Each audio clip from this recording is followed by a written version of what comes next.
Hello everyone, hope everybody's doing great today. Appreciate those who watch this video. I hope you enjoy it. And today we're talking about 5 is Enough. This is a South Korean show and it's about 54 episodes. For my personal experience watching South Korean shows, the best ones are between 16 to 20 episodes. If they're beyond 100 episodes, stay away from those. Usually 100% of them are crap, bad acting, bad writing. The 50 episodes are hit and miss. So this one is a hit.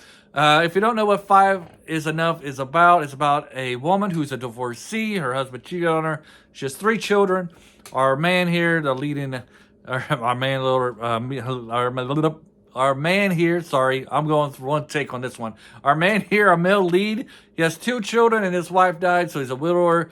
And it's about their relationship as they get married and the troubles that they have, they got kids are not biological related, and then the difficulties of kind of mixing these families together. That plays a role in this. It's a good storyline. I think they do that one with just as somebody whose parents divorced when I was young, and my mom was dating another guy, and he had children. His son and me, we did not really get along very well. Very contentious. Fortunately for me, my mother didn't marry him. She ended up remarrying my father. So I didn't have to go through that. But in this movie, this TV series, they do handle those, that topic, how will these children get along? And then as a parent, trying to parenting your loved one, your spouse's children who's not yours biologically, trying to get along with them, trying to be a father figure or a mother figure, a parent figure, I guess you could say. How do you discipline them? How do you interact with them? It's covered in this. And then, to me, I think the show does handle a lot of topics very well. You have topics about the in-laws, of the man, his first wife's parents. I think those 2 characters are very exaggerated, like to the umph degree, like way up here. Exaggerated that much, but it does do a concern. Their daughter's children are now being raised by another woman. What's going to be their new relationship with these children? Because now that bond is kind of broken since he's married to another woman. How can they still maintain a relationship with their daughter's children? Then you have the relationship between the wife and her ex-husband and his wife, and how do you explain to your children who are very young that, your father cheated on me, he remarried, and without crushing or hurting his image? Do you go ahead and tell the children to make them hate their father, or do you try to maintain that balance where the children still can respect their father? I like these issues that this series touches upon. The interaction between all the in-laws. You got basically 3 sets of in-laws. What are parents' expectations when their children are being married? Like, what kind of daughter or son-in-law do you want to have in your family?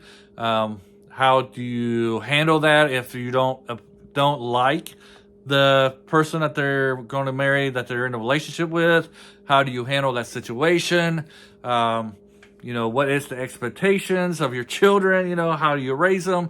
This is a fantastic series. I really like it. It gets a lot of topics. I think if you don't know Korean society, like I don't really know, never been to Korea. I don't really know their society very well, only through like dramas and from what I understand through the other dramas I've watched. This one probably hits on the topics as well. Like I said, it's hard to learn about another country through their TV shows, but I think you can learn about other countries through what they produce on their movies and through their TV shows.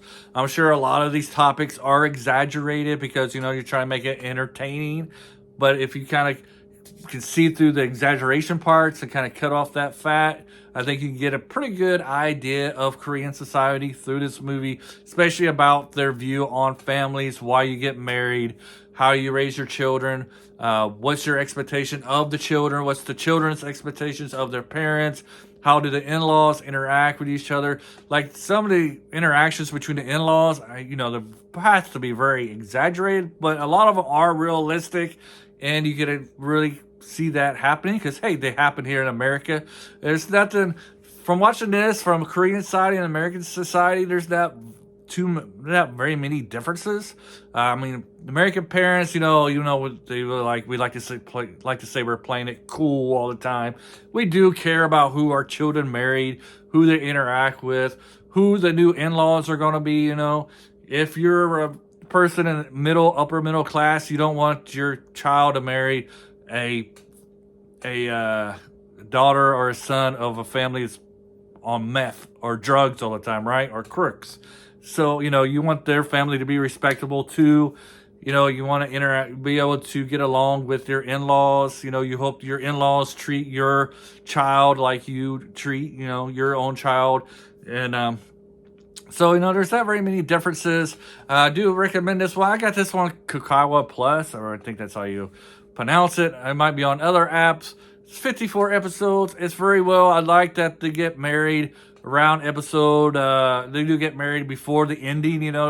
The last episode does end with a marriage, but it's not the main couple's marriage. You get to see them interact. You get to see that marriage in action for about 14 to 15 episodes, which I enjoyed. I did enjoy like the other side characters. My favorite characters probably our male lead sister and her boyfriend, fiance, and then the dads are very well represented in this movie. I don't know, this might have been written by a man because the fathers remind me of the good old 80s, 90s fathers that used to see on TV. They're kind of like wise. They're the leaders of their family. They're astute. They're caring. And then the mothers are kind of like, they could have done a little bit better job representing the mothers. The mothers are kind of like very judgmental at first sight, and don't really give off a very good impression. But once you get to know the mothers and through these three families, you get to like them. You understand where they're coming from. You understand that they are very loving women, but they seem to think more of their heads, I guess. I don't know. But they seem to be more the cause of the problems that are in this movie than the father. Like the male lead's father is probably like the best father you could ever have. He's very understanding, caring, wise. He's somebody you could go to for advice. That's how Americans used to portray fathers in their shows, up to the point about Married with Children. Love Married with Children as a kid, watching it, but it was kind of starting of the downfall. Marriage with Children and The Simpsons were kind of like the downfall of like the great father figures in TV in America. But so that's why I wonder if this was written by some man, because the male, especially the fathers, are very well-rounded people, always giving logic to their spouses, to their wives. But overall, I'm going to highly recommend this one. If you've never seen a Korean show, I would recommend this one. Like I said, though, I do believe like the 12 to 16 episode shows are a lot better than the 50 to 54. This show doesn't really have any characters where you just hate. Like a lot of these 50-some episodes are characters are just despicable for like most of them. Most of the show. This one, you don't really get that. I mean, the in-laws of the male lead can be overbearing at times, but you do get to see them from the male lead's perspective, that they're actually really caring people, and they are very caring, and they actually, play a pivotal role in helping everybody out. And so I did enjoy this. So yeah, I'm going to highly recommend this one. If you've never seen 5 is Enough, never seen a Korean show, I think this would be a good show to watch. Good starting point. Like I said, it's 54 episodes though, and each episode's an hour.